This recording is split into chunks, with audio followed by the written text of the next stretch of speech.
So Chuck Cazalas, County Commissioner, Precinct 4, also in this area. Thank you, Chuck. John, thank you very much, and I hope it is acceptable with you that I would be permitted to change. I plan to be here, but we'll have to cut out a little early for a meeting this evening.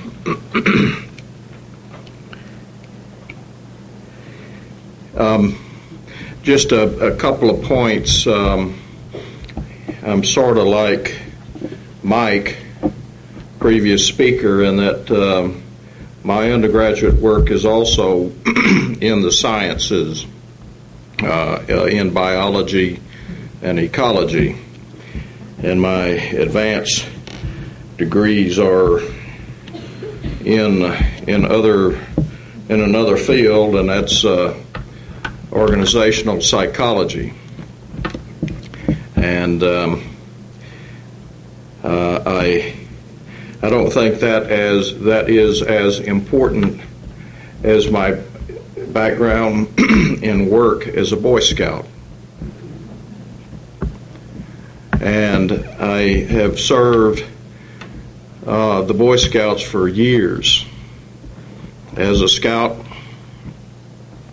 as president of the council from Laredo to just this side of Houston, and I am currently still on the board. And in Scouts, we receive merit badges, kids do, for conservation, ecology, and have been taught that we should take care of our natural resources.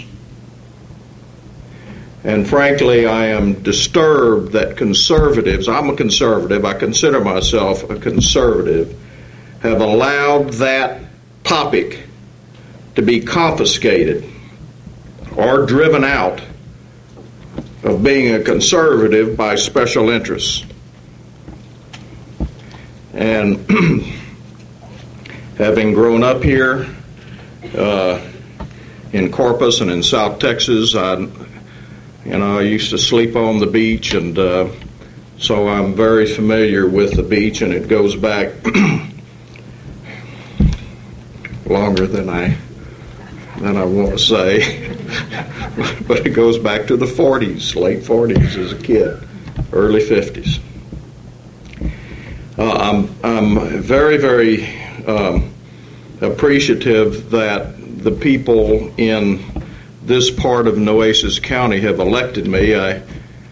For those that remember, during the primary, I was kind of an unknown, and I'm just very appreciative that I was elected. Nueces County is a leader in studying and working with the coastal processes. And for those of you that remember the issue of the 350-foot rule, I think that's dead right on with what this county did. And I'm appalled at the Corpus Christi Caller-Times for calling Boy Scouts rednecks. And we have got to do, in my mind, a better job of educating our public and our kids about the not so inexhaustible beaches and natural resources in this country. This is the last, if you will, virgin area left in the country on the beach. And we have got to do a good job of preserving what we can, and as Mike was saying, with balancing the necessary economic piece of it. Now, Nueces County, you guys remember all of the headlines about stuff that we were doing with trying to look forward, trying to advance our thinking, not thinking our pocketbook, but looking at what this coast is going to look like in 50 years. And it's not a pretty picture.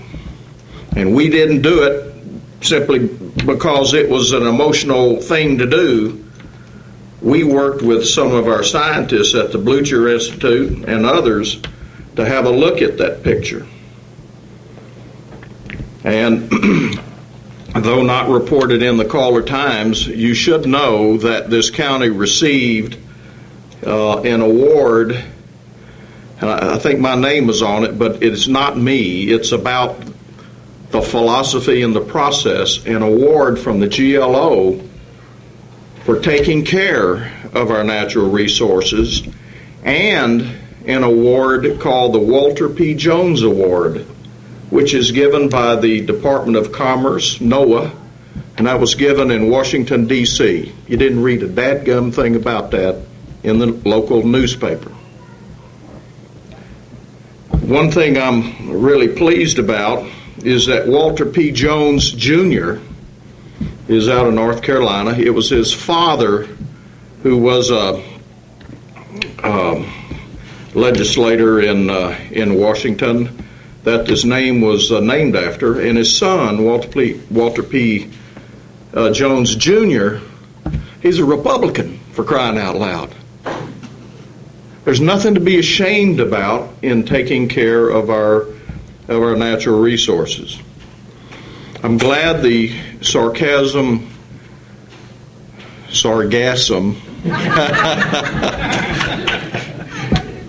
I'm glad the conference is here, because this is an example of forward thinking. And, I think, Texas is different. I don't have to tell you that. Used to be a country, for crying out loud. We don't need to be like everybody else, because we are who we are. We have open beaches. Those beaches belong to Texans. We have beautiful dunes, and they're there. God put them there. I didn't put them there, but they help protect us. And we need to do what we can directionally to preserve both. Our right to have access, free access to that beach, those beaches, and also preserve our dunes so we don't end up like communities in other parts of the country. I've talked to mayors and I've talked to public officials from Delaware to North Carolina to Florida who are crying because they've lost their beaches. They lost their whatever dunes they had to 40-story buildings. That's not Texas. Now, we need economic development, but we don't need Miami Beach, in my opinion.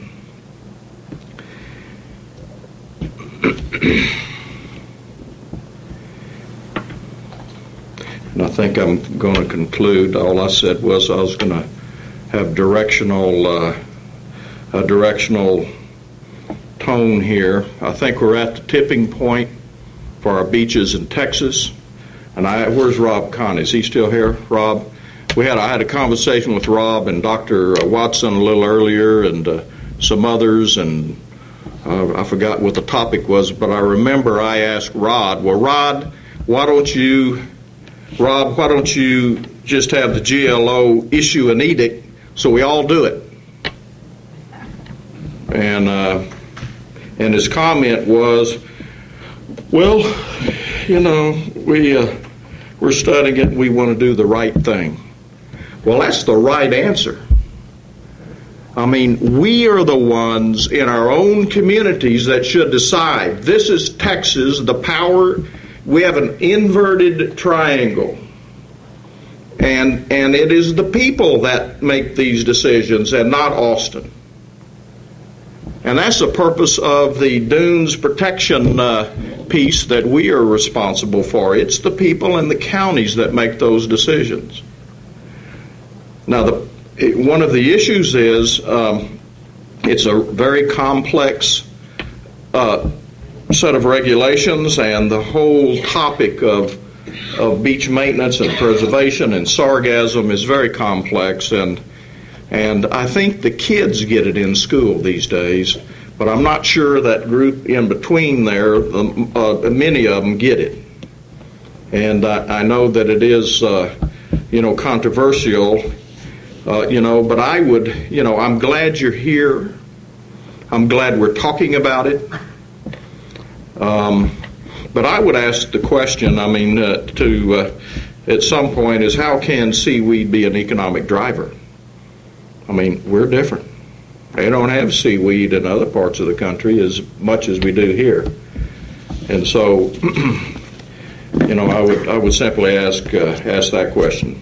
And I understand the issue of tourism, and we need tourists, and there are areas that for sure need to have some of that seaweed removed around, the cabanas and the piers, and so people in wheelchairs can have access. And I think that is very, very important.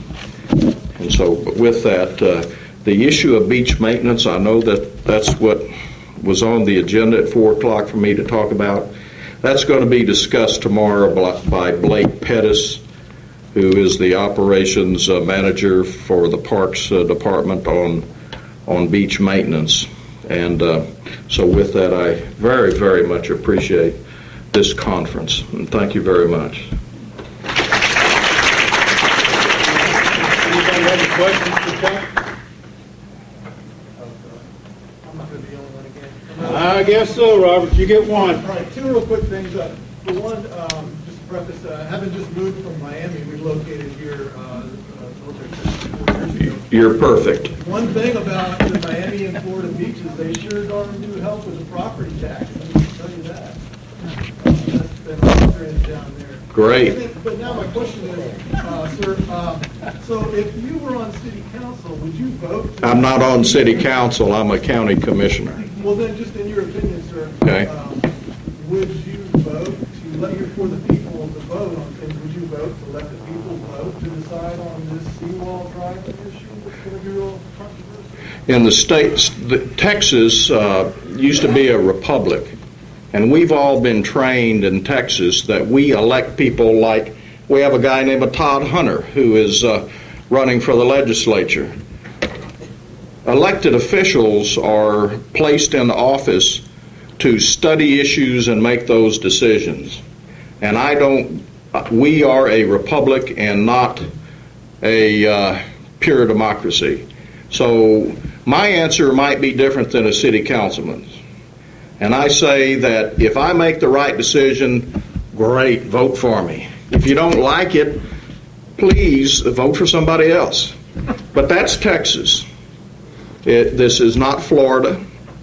And I don't know that's an issue for, at least from a county point of view, to waste money and put it on a ballot.